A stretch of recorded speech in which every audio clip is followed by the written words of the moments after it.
सत्य पथरे चलिबाकु हेले जीवन रे पांचटी कथा को निश्चिंत मन रखिबाकु पड़िबो। प्रथमटी हेला दर्पण। दर्पण केबे मिछ कहिबाकु दिए नहीं। आपण निज आखिरे न देखिबा जाए केबे काहा कथारे विश्वास करिबा उचित नुहे। द्वितीयटी हेला ज्ञान। केबे भयभीत हेबाकु दिए नहीं।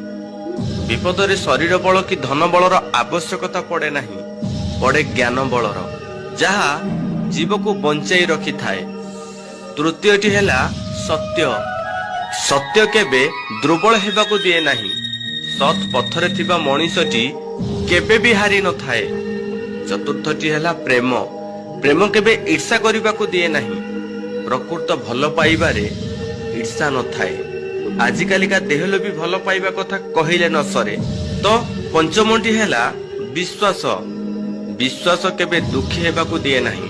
जोठी विश्वास अछि सेठी पत्थर भी देवता पालिटी जाए, दुख भी सुखरे परिणत हेई जाए।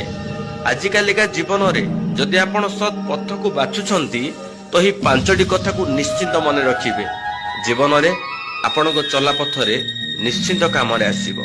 जय जगन्नाथ सांग माने। जदि आपण को वीडियोटी भलो लागे तो निश्चिंत कमेंट माध्यम रे आपण मानकर मतामत जणाइबे। जय